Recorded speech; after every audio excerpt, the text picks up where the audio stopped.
do it. I can do it. Focus, John. I believe in myself. I believe that I can make it through this stream and everything's going to be fine. Oh my gosh, is my mic on? What's up, everyone? It's one of those mornings.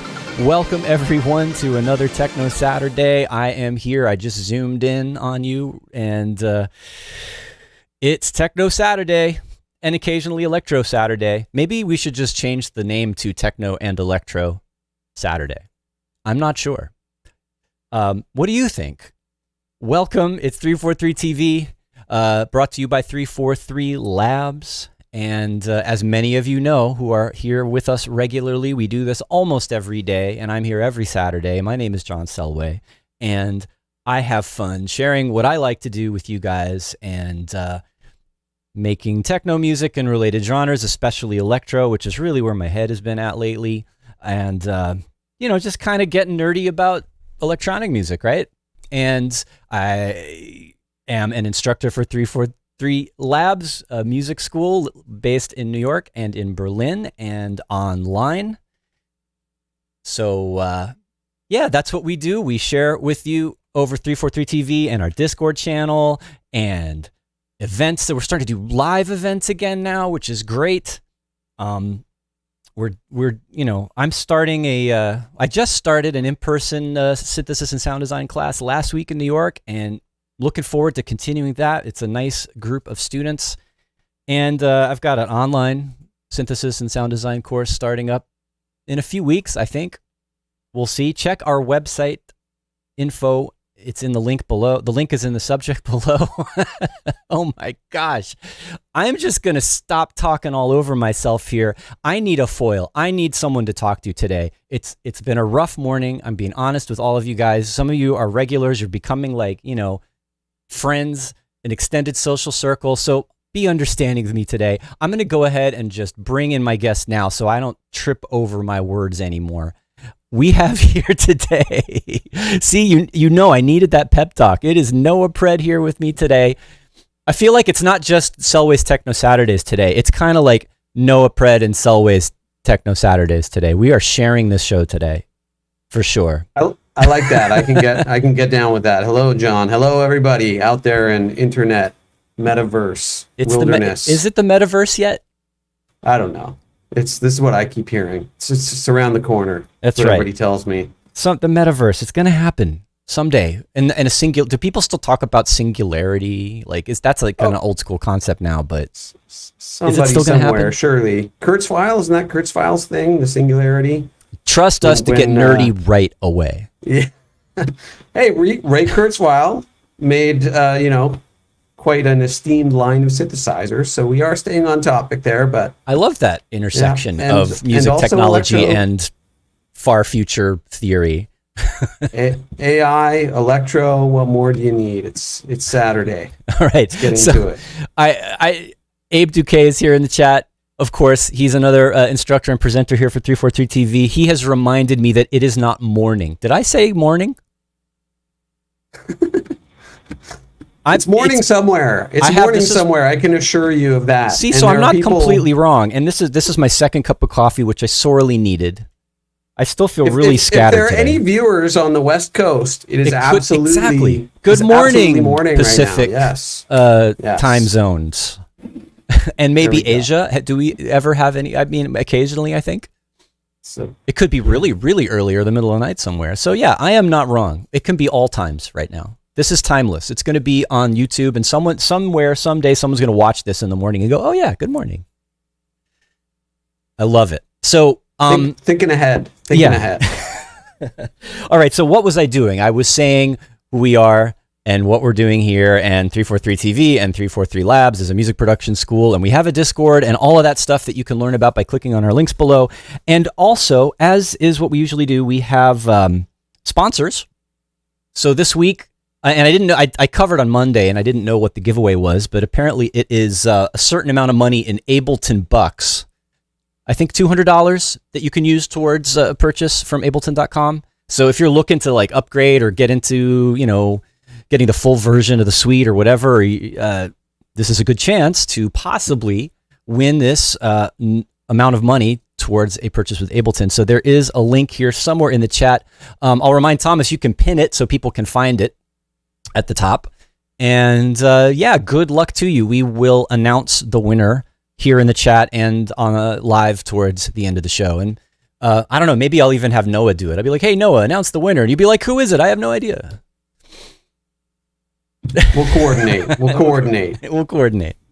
Cool. Let's check in and say hello and see who is visiting us in the chat today. Now, this is another thing I need to remember. Looking at the YouTube chat, I always have to switch between top chat and live chat, because if I have it just on top chat, I might miss somebody. So let's see who was first today. John H. Kingston the third. Hey, from Rockaway Park. Although there was a nice comment from someone earlier who was actually the first person. Someone you did a remix for. It was Maddie. We're trying to figure that one out. Right, for Inner Flight. Flight Records. Maybe, yeah, we were looking on Discogs to do a little sleuthing. Maddie, can you remind me of the track name or the artist name you're using there? Yeah, I'm curious. I want to hear this. Cool. So I definitely did remixes for Inner Flight. Yeah. But it's just... Yeah. Maybe there was like a project name or something. We're going to get to the bottom of this. All right. Todilas. Hello. Daniel Lamori. Welcome. Silent State from Dover, UK. I love that we have an international following. It is so cool. MV Beckham, I believe, that is a returning person. Functor. Hey, Martin Crockett. Enigmatic Onion. We got some regulars in here. And looks like our good friend Anthony Rother is back. Welcome again. We've got another 343 Labs name here, Tsotny. He's making some cool music, actually. And he sent me a video the other day that looked really, really cool. And kind of like interesting. It's like acid. It sounded like a 303 or something like a 303, but he was doing some really cool sequencing that was not typically what you would hear from a 303. It was really interesting. So I'm hoping Tsotny will share some more with me soon. And also, Tsotny, you have subbed for me in the past as a live streamer. So I don't know, maybe we should have you back on one of these days. And Pavel's here. Welcome back. Southern Outpost. Good number of people in here. And yes, 343 Labs has put the link for the $200 Ableton voucher here, and it is pinned at the top. So you have no excuse. You can find it, enter, and good luck to you. Now, I think we should get straight into the nerding and why we're here now that I've gotten all that other stuff out of the way. You are something of a developer, a Max for Live developer. You have a company with a mutual friend, Tim Xavier, called Manifest Audio, right? And I think you started out with some sample packs and things a while back, and also some other live racks and things like that. Tell us a little bit more about Manifest Audio and what you're doing. Yeah, so I mean, Tim and I are old friends, become closer as neighbors, more or less, here in Berlin, and had the idea to found this company for me to create Ableton Live racks. I'm a certified trainer. I occasionally teach at 343 here in Berlin. Of course, and you were also a 343 person. How could I fail to mention? Well, the brain can only hold so much information in any given moment, I think. My limited understanding, but yeah, so I feel like I fell backwards into developing this Mac stuff. I initially was building racks and experienced some success with that, and when I finally got around to wrapping my head around Mac's programming, it was just like, oh man, why didn't I do this like 10 years ago? And it's become quite addictive for me. Like, it's such a puzzle to create a tool that can do something that I imagine, but then always in the process, in building those tools, I discover new features I can add, which leads to yet new features combined with those, and then ideas beget ideas, and then figuring out what I broke, and then fixing that, and then learning a new feature. Anyway, so long story short, I'm here today to show the sequencer that's been literally 3 years in the making, right? Through a process not unlike I just described. And actually, I'm going to turn on my background here. It's it's a little blurry there, but this is pattern engine. Actually, hold on a second. Yeah, this is what we're talking about. That's the YouTube preview on the website. Well, I mean... Yeah, I'm not going to play the video. I'm just showing them the cool artwork and design you guys have. Glad you like the artwork. Yeah, so we're going to get into the beast itself soon enough. But the idea behind it was to combine generative features, so it can kind of has a mind of its own that you can steer in a very particular ways, and that process of steering it is highly musical, performative, and hopefully intuitive. Like, it's a very complex looking device at first glance, but once you get a feel for everything that's there, there are a lot of unique ways where you can kind of let it generate and develop over time while you kind of play with it. And tell a story by interacting with it, which will hopefully make more sense. Oh, it's totally going to make sense, because we've already gone over it a little bit. Like, we spent some time a couple days ago, and you were showing me the ropes, and because I'm a beginner with this here, just like the viewers are going to be, since it's brand new, and getting used to a new interface and looking at all the little details. So that was really helpful.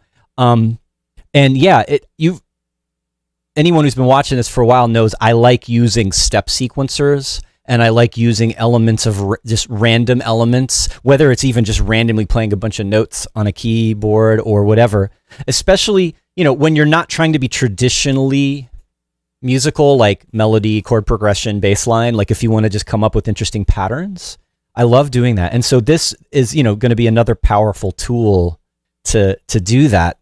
And it's going, it's a step sequencer, but it creates kind of random things, but it's also controlled enough that it isn't just totally random. Like, you can kind of guide it in a way and generate really interesting melodies and rhythms.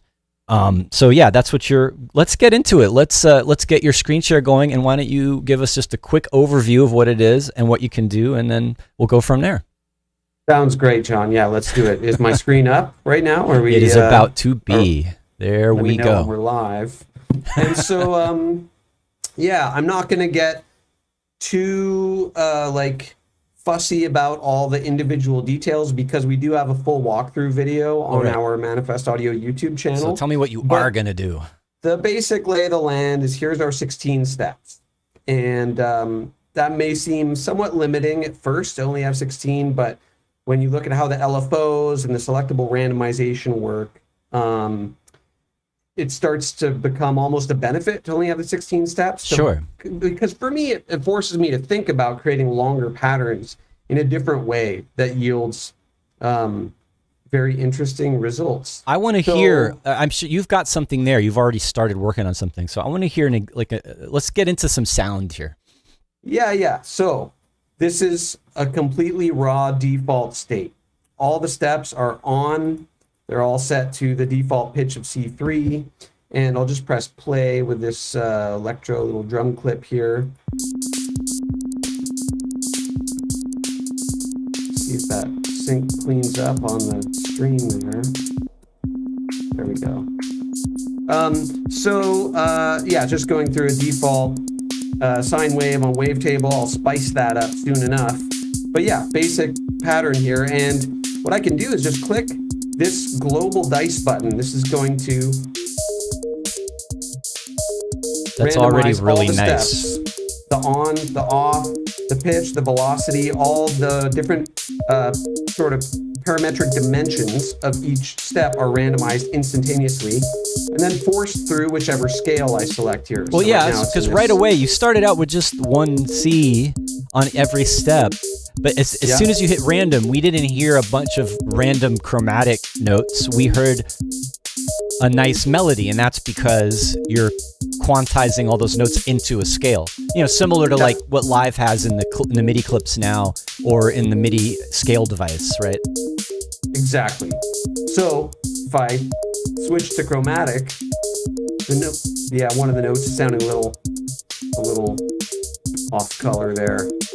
So I'll switch back to Aeolian, which is always minor. Makes me think of aioli. Maybe I'm getting hungry. It's almost dinner time here, but no. We can switch to some other scales later. Choose your key here, and you can transpose everything manually. All right. For example, I think I'm actually accidentally in front of the transpose there. I'm going to move myself up here above the device so I don't block anything that you're doing. Yeah, so I'm just going to add a little randomization to the oscillator 1 position on wavetable here.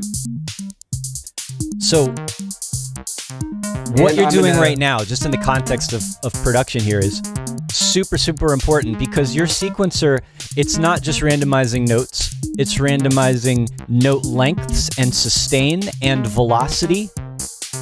And yeah, so your instrument, depending on the instrument you're using, like how the envelopes are set and whether or not parameters of the instrument are reacting to velocity, is going to make a huge difference in the sort of the expression of what comes out of the sequencer.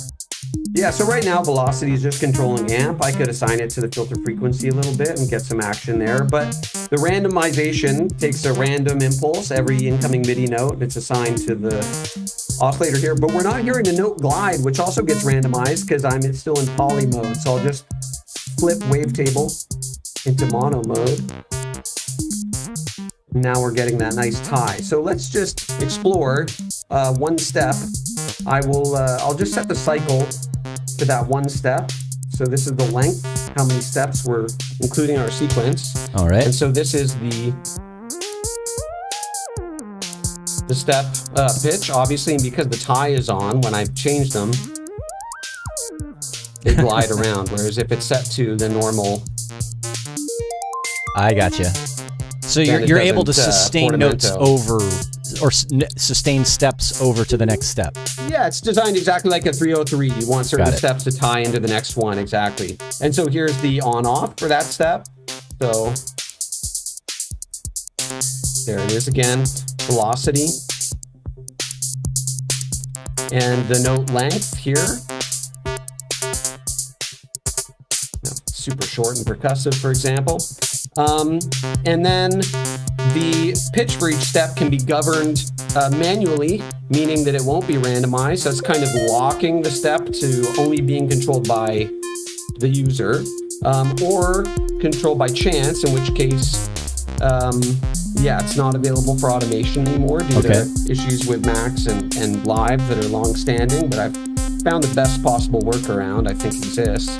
Awesome. And you can also have each step controlled by one of 4 LFOs. When I toggle that on, LFO is enabled, and now I have to assign a modulation amount. And the central pitch it starts at. And so then here's the LFO. I can increase the rate. Okay, what back up for a second. Hold on a second. All right, what just happened? So yeah, I love the LFOs, controlling steps with LFOs. We're going to get into that very soon. Before doing a deep dive on that, actually, I just want to show, for example, what these locks are for. So I'm just going to mute this for a second so it's not quite so annoying for everyone. Each of these 5 sort of parameter lanes govern the randomization of that parameter for all eligible steps. What does eligible mean? Well, if the mute on this first step is unlocked, then if I hit randomize, I can randomize by this probability whether that step will go on or off. Okay. If I want it to always be on and never be randomized, or always be off and also never be randomized, just like giving me full control, then I can lock it. So that's what those locks are for. And that allows us to specify the certain parameters of certain steps will be fixed in a particular state and exempted or protected from randomization, essentially. All right, so that's awesome. So you could come up with, like, you might randomly generate a pattern that you like, and then you can lock down the parts of the pattern which are working musically for you, and then decide which steps can evolve and change. But so you're locking sort of, the musical idea that works that you don't want to lose, and then you can figure out how to see which steps can change in an interesting way without breaking the pattern too much, right? 100%. Cool. So I'm going to use this mute. Let's try that. That's going to turn all the steps on. So I just want to show something quickly with, for example, I've just got a 4-step cycle here. And now what's interesting, you know, like I can randomize globally or per parameter. So I just randomize the pitch. And that's actually what I want to do. These shuffle buttons turn on auto randomization, which means that a parameter that's auto randomized will be randomized at an interval specified in bars with this slider here. So if I enable auto randomization for pitch, every 2 bars, they're all going to randomize by 50%, and I can increase that amount. And I can constrain the range of notes within which randomization is allowed to occur. So they won't go too high or too low around where you want to be. Okay. So this is like a little auto trance is what I call this. The minor scale, the 4 steps, the 2-bar auto pitch. But now if I enable the auto mute along with it, there's a possibility that we could end up with 2 bars of silence because all 4 might get randomized to be turned off at once. So that's where you definitely want to lock the stuff so it doesn't. Yeah. So that's I could great. Lock these 2. And now I'll just set it to a 3-step cycle. Now we're getting a nice little hemiola thing going on. So doing this, randomizing the pitch every 2 bars, it's making a progression. It's kind of like making, it's not exactly making a chord progression, but you could figure out based on the notes that it's generating a progression and a pattern that you could then write chords around. Exactly. I mean, like, we can track all this into a MIDI track, which we'll do later, and those 3 notes that are stepped out right now could be considered arpeggiated notes of a chord. So then thinking of it as a progression that way is exactly right. So now what I want to show is just quickly that this hemiola, this 3/4 pattern is running freely, which is great, but I want it to reset rhythmically every bar. So I'll turn the reset on. Oh, okay. So you've got 3 steps, so it's kind of going out of phase with your typical even number of bars, right? Yeah, and so if you listen now, you can hear it. And then you can re-trigger it every so often, and it kind of helps ground and make it seem more regular than it is, I guess. So now if I set it to every 2 bars, maybe let's make it a 6-step cycle. You'll hear a bigger, yeah, it'll be more obvious.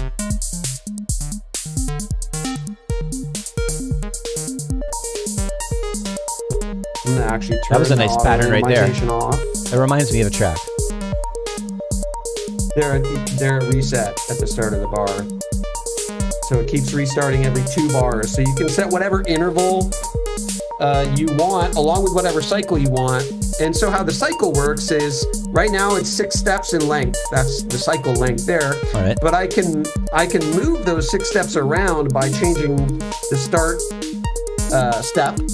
And the steps within the cycle boundaries are always a lighter gray, and that dark gray is indicating those steps are outside of the cycle.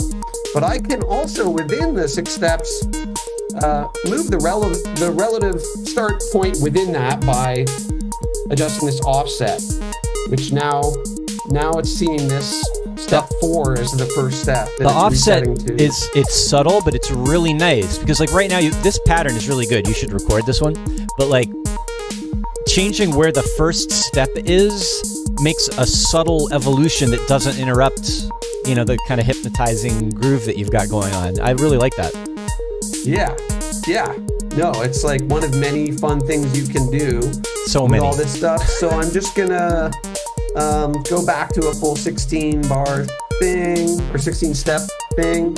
And I know you like the sequence, you want me to record it, but just to show the endless worlds that just pattern goes engine can sort of unfurl, I'm gonna toggle the global auto randomization. Oh, here we go. So all the parameters are going to start automatically randomizing at whatever their interval is. So I could say the pitch I want to randomize every 4 bars. Okay. And the velocity, let's do the tie and the pitch every 4 bars.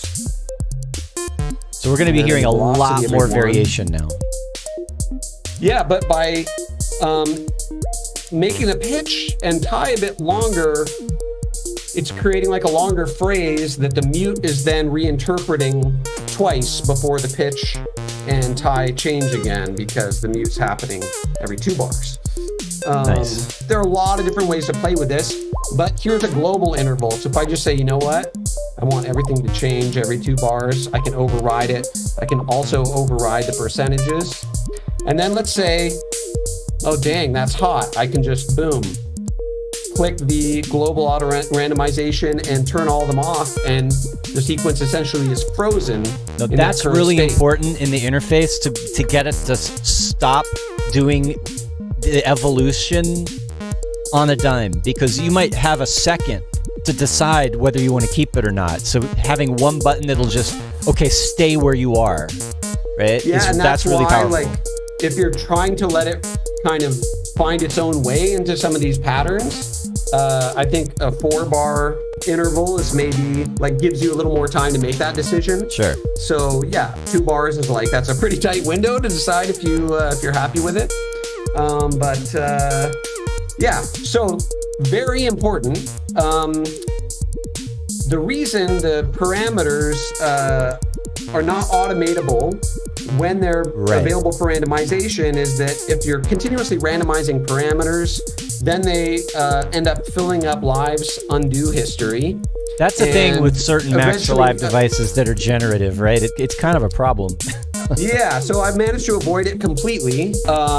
And you know what would happen if the undo history filled up is Live ultimately ends up crashing, which is obviously no go.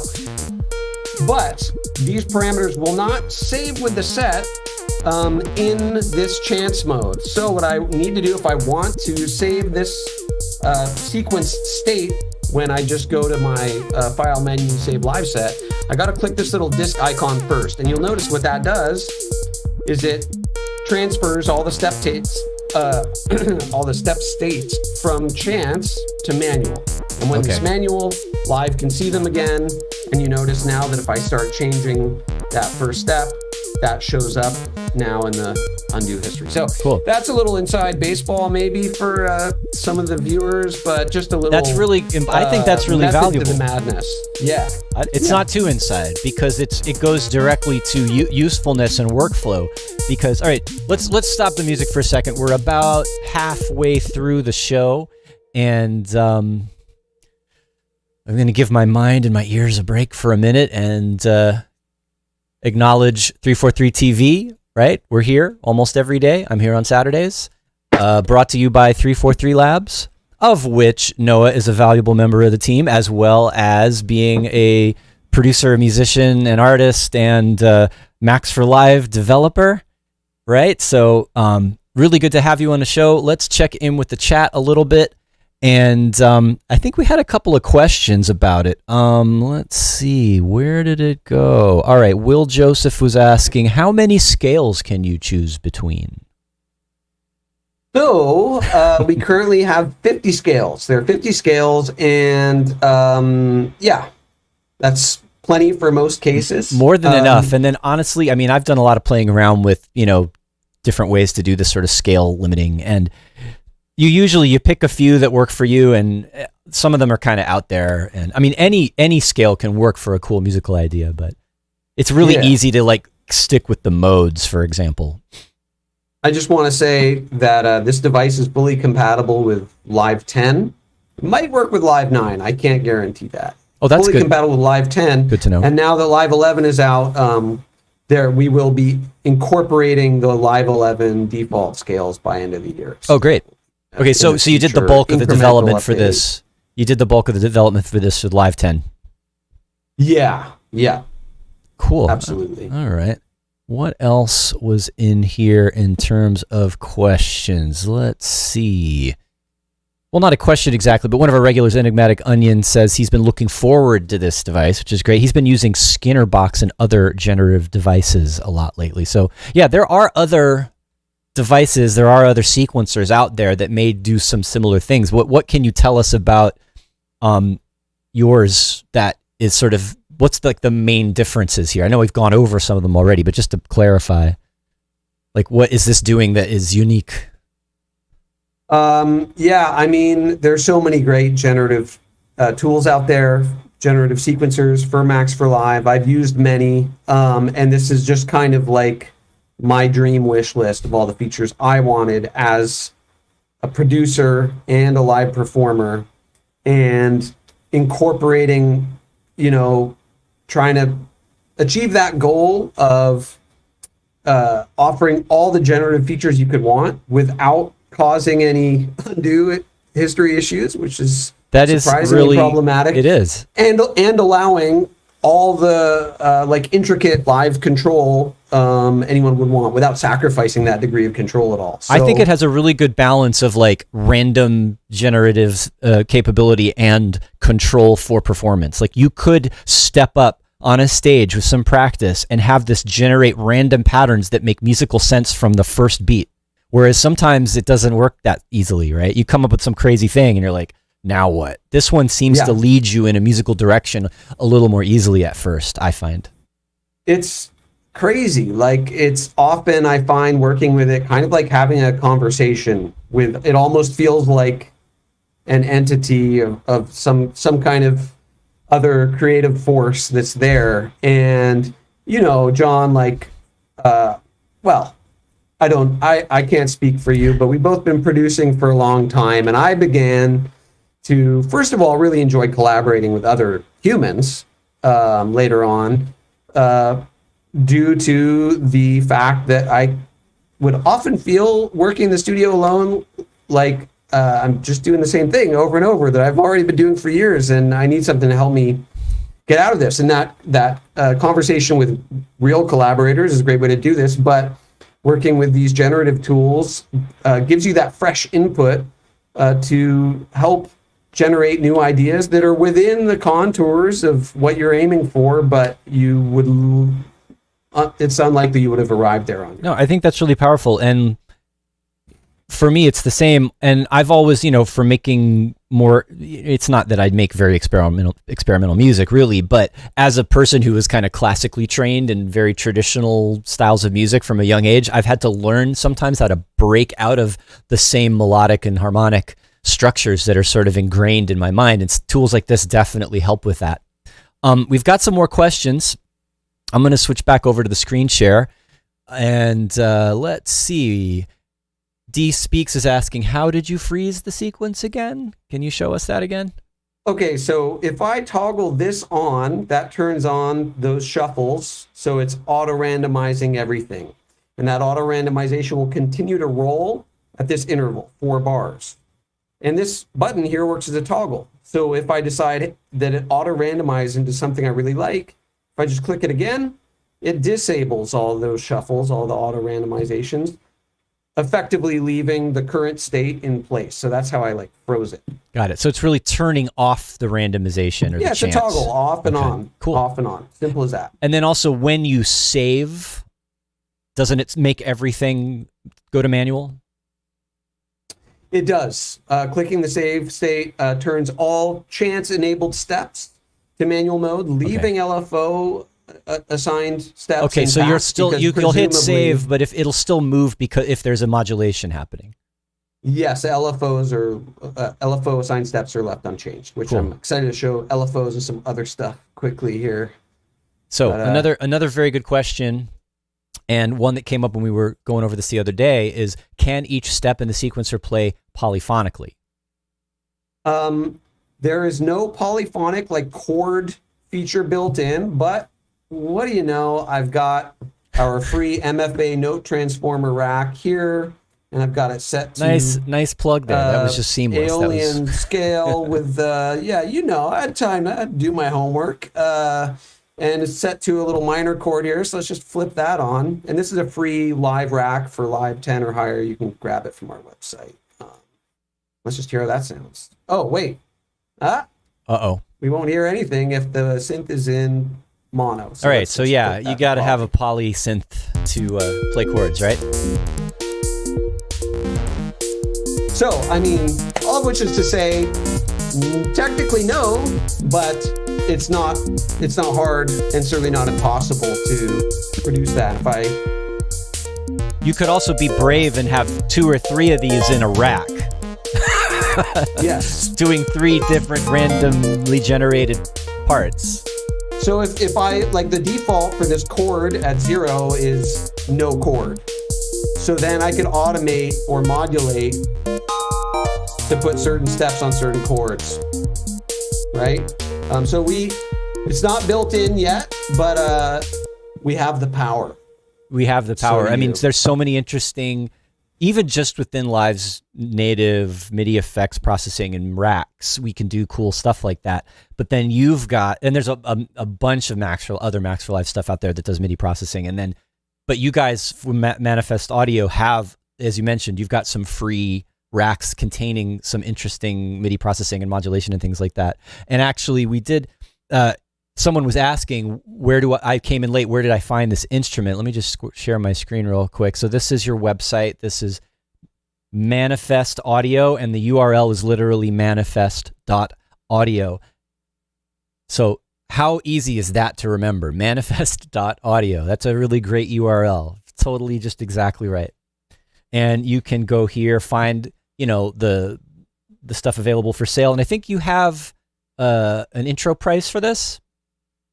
Yeah, we've still got introductory pricing, I think, for the next week. So all the details are on the website, as John says, manifest.audio. And if you go to our Max page where he is now, the top 3 devices are all our paid, heavy duty Max devices, all MIDI devices for now. But then Mod Squad is a free pack of 6 modulators, including a MIDI sample and hold. And then Note Realm is like a bounded MIDI note delay. So you can create reflections where the echo doesn't just stop, it actually bounces back in the opposite direction. I'm really looking forward to trying these out.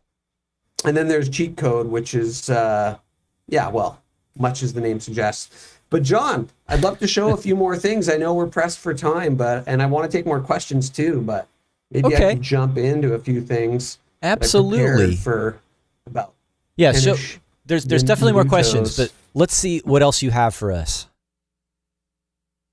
Okay, so I'm sure people are wondering about the transposition, how the transposition works.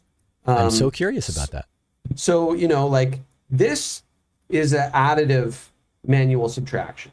And in the default receive mode, Pattern Engine will receive MIDI notes. So I've got this little transposer clip. Let me fold it down. Okay, we got... All right, so just to be super clear here, what's going on is we're able to send MIDI into the sequencer to have it transpose the pattern higher or lower based on the MIDI note that we give it. Yeah, and you can do this in real time by pressing keys on a keyboard. One of the really beautiful ways that you can interact with the generativity in real time. But so let's just hear the transposer clip here.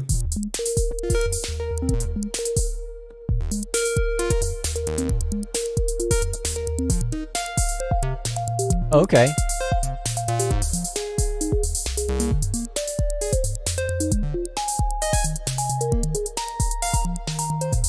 It sounds like the MIDI transposition is before the scale that you have, right? Exactly. Everything coming out of Pattern Engine goes through the scale. So it's receiving that transposition, but notes that aren't in the scale will never be sent out through Pattern Engine in receive mode. I can switch it to this accompany mode, and now it's gonna... I see. So you can mix together what you're playing with what the sequencer's doing. You can mix together if you wanted to jam over top and play additional notes. Just switch to the accompany mode, but let's go back to the sequence mode here. And I'll just... That note got stuck, so here's a little flush. That incoming note got stuck. You can always click there to flush notes. Oh, that's great. But so we've got these other play modes. So let's just play this one note. And if I switch to gate mode, it's only going to play the first half of the sequence. I mean, again, talking about balancing generative sequencing with performance, you can play a keyboard into this thing and have it react to you in different ways, which is amazing. Yes. Now, if receive mode is off, it won't necessarily transpose in that mode. Okay. But if I switch to side mode, It does the opposite. then it does the opposite. So it's kind of side chaining. So what this means is you can have two different instances of Pattern Engine or Chance Engine, our other generative MIDI device, on two different tracks, doing sort of enforced call and response based on these gate side modes, depending That's on a great the MIDI idea. I'm going to try fed into that. them. It's super fun. And yeah, I wanted to create this kind of possibility for talkback.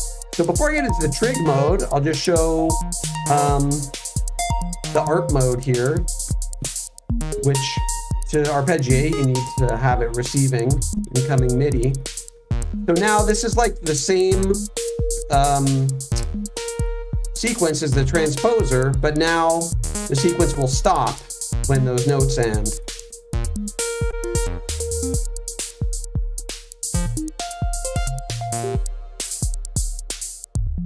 So basically you can program Pattern Engine as a arpeggiator as well. Nice. And, you know, it's worth mentioning, if I smash the dice button a few times and get a sequence, it's like, oh, 90% there. Well, you don't have to go back to square one and randomize everything again completely. You can go in and identify the particular steps that aren't quite there yet and make whatever changes you need. So like, maybe I want that one to be higher, for example. So the trig mode, for anyone who's used a 101 or old analog synthesizers that take a percussion trigger input, we're just going to hear one note of the sequence. I love having it, the advanced. trigger mode. And, you know, I love the SH101 sequencer for this. This is, you know, it's so much less complex than what this thing can do, but there's something really valuable about being able to just give it a trigger to step through the sequence. So that's exactly what's happening here as I trigger this trigger clip. So this pattern of 5 notes is advancing through the 4 steps I've currently selected. I shifted the cycle down to 4. And then, as long as receive mode is enabled, we can also transpose while we're triggering. So let's check that out. That's excellent.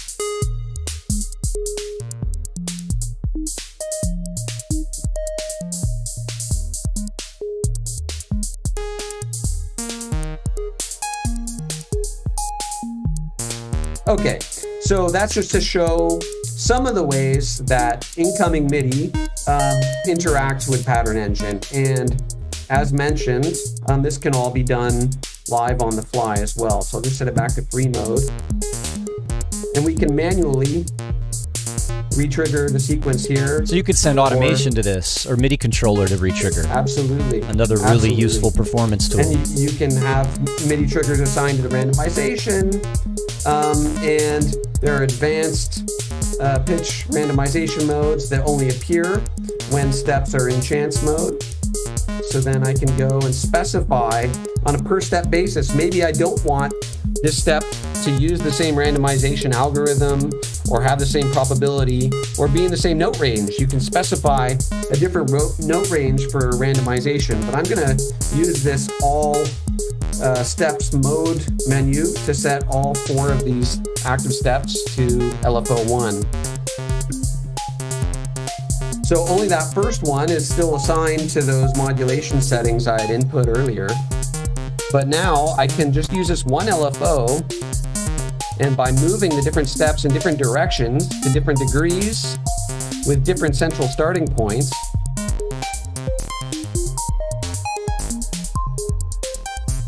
we can just use this one LFO to create this expansive pattern. And I can just adjust the rate and still following that same contour, but a little more slowly. I really like the idea of a modulation for the pitch like this. And then, you know, of course, it's quantized by the scale, but it creates, it's not random anymore. It's creating this evolving melody, but because it's the same wave shape and the same rate over time, you're gonna hear musical patterns emerge. You're gonna hear repetition in it. It's not gonna be totally random. Totally. Yeah. Exactly. And so we can set it to a synchronized rate. We can re-trigger it with MIDI in or manually. So you can see it restarting there as the knobs flip back. We've got all our standard LFO shapes, and similar to toggling out of the auto randomization, I can turn the LFO off. Turn the LFO off and effectively freeze all the steps in a particular state. And then they pick back up wherever the LFO is cycling to.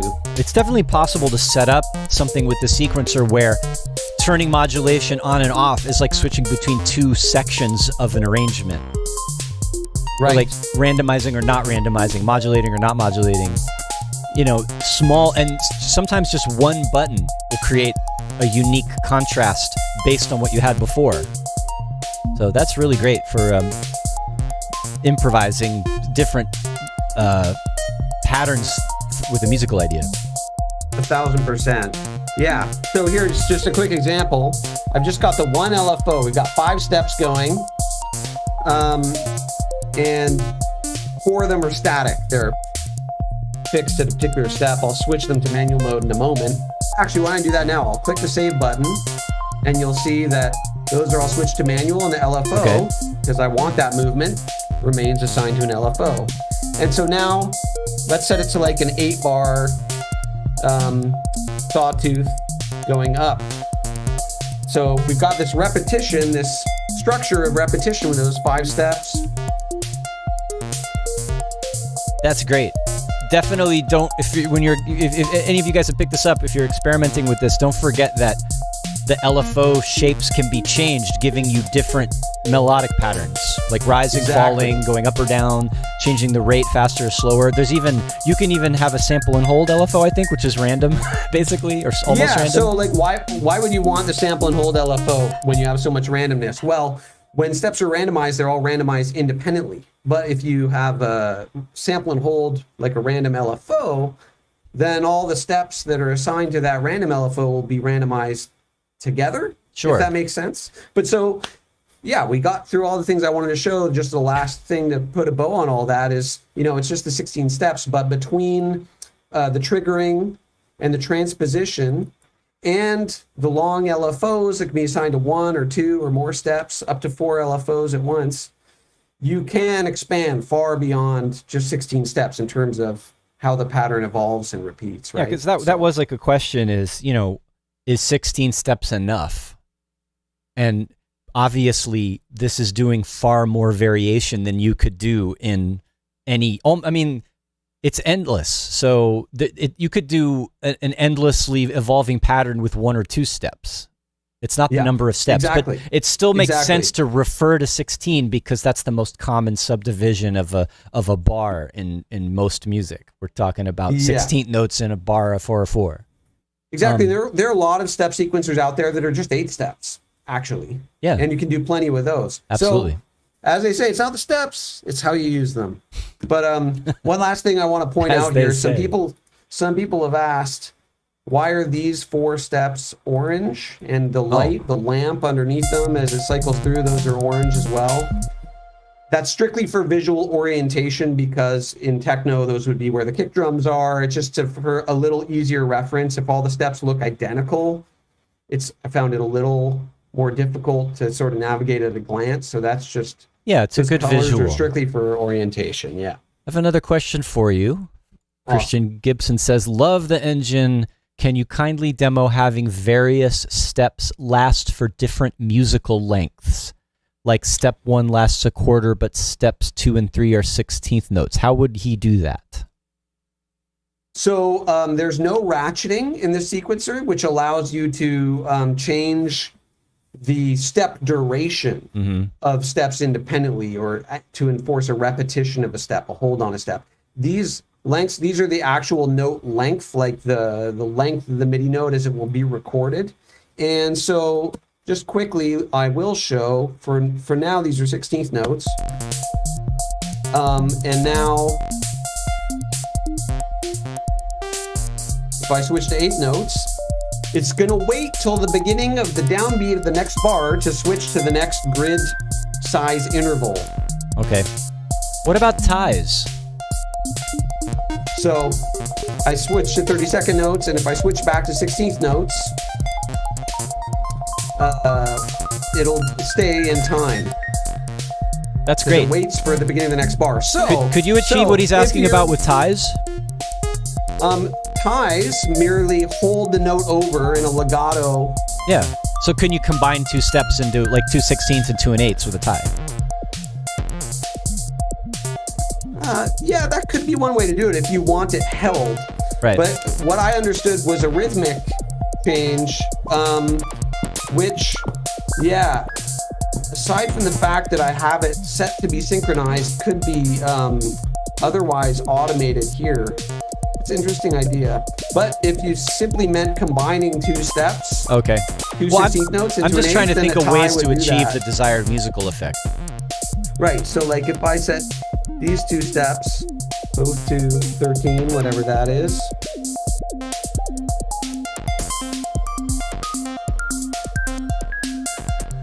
Then that's effectively holding that note down.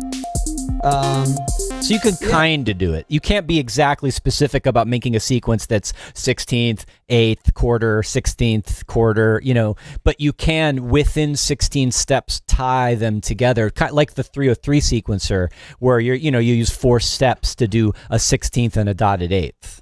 You could do that. Exactly, and Okay. I just wanted to show how you can choose completely different step settings for the entire grid at once. Yeah, and however, that's really also that cool. ratcheting, that ratcheting feature is has been requested. It's on the list. I don't know when I'll have time to get around to it. It won't be soon, but it is on the official feature wish I have list. learned you are a responsive developer, so we can bet that you're going to at least try. And another question for you, which I think has to do with sort of, getting through this interface and translating what your thought is in your head about what you want to happen. How would you reduce a scale to only play 3 notes for a bass line, etc.? Well, we've got an output note constraint here, so we can just say only output notes in this range. So now it's only going to put out, it's going to force all these into that note range. All right, so you could say I only want 3 notes of a particular scale to repeat in whatever key I'm in, and then that's what the baseline notes are going to be.